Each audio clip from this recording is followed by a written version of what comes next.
Dati nakikita lang kita at dumadaan ka lang sa harapan namin. At sabi ko sa sarili ko balang araw masasampahan din kita. Hindi ako titigil hanggat hindi matupad ang pangarap ko. Someday, masasakyan kita. Think positive lang ako kahit alam kong mahirap. Alam ko sa sarili ko na hindi ako sikat o kilalang tao. Isang simpleng individual lang ako na may kaunting pangarap sa buhay. Alam ko na mahirap makasampa sa panahon ngayon kung wala kang backer. 2 taon man ang pag-a-apply ko pero hindi ako sumuko.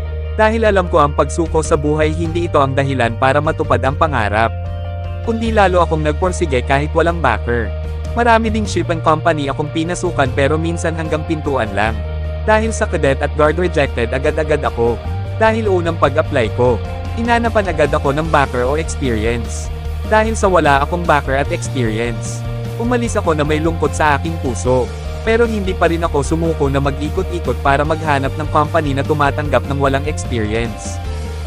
Sa haba-haba man ng panahon sa pag-a-apply ko, mayroon akong natagpuan na isang shipping company na tinanggap ako.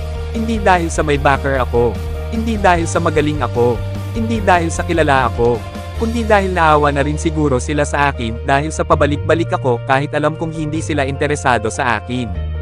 Kundi dahil sa positive lang ako mag-isip kahit alam kong impossible. Dahil alam ko walang impossible sa task kung siya na ang gagalaw para sa atin. Basta magtiwala lang. So ito na nga, ito yung barko na nakikita ko at dumadaan-daan lang sa harapan namin.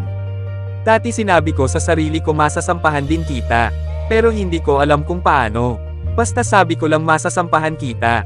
Dating pangarap lang pero ngayon nagkatotoo.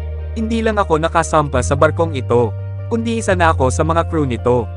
Kaya ikaw, kung nawawalan ka ng pag-asa dahil wala kang backer, hindi yan ang dahilan para sumuko.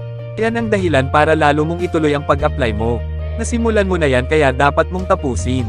Kung tingin mo palagi kang nare-reject, may isang company na para sa'yo. Hanapin mo lang. May nakalaan para sa'yo. Magugulat ka na lang kung tawagan ka nila bigla o e-text na you need to report. Dahil ganun din ako dati.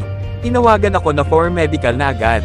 Kaya tuwang-tuwa ako, pero hindi ako makapaniwala noon. Matagal man ang pag-a-apply ko pero nung natanggap ako parang isang araw lang ang nakalipas. Kaya ito na ang barko na nakikita ko lang dati at ngayon dito ako on board.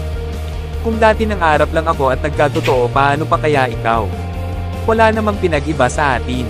Matutupad mo din ang pangarap mo sa ibang panahon, sa ibang sitwasyon, at sa ibang lokasyon. Kaya huwag mo sabihin na wala kang pag-asa. Kaya kung ano ang sitwasyon natin ngayon, nahihirapan man tayo o hindi, huwag natin itong gawing dahilan para itigil o ihinto kung ano ang pangarap natin. Tandaan natin na sa atin ang gawa at sa Diyos ang awa. Magtiwala lang tayo palagi sa taas. Dahil walang impossible sa Kanya.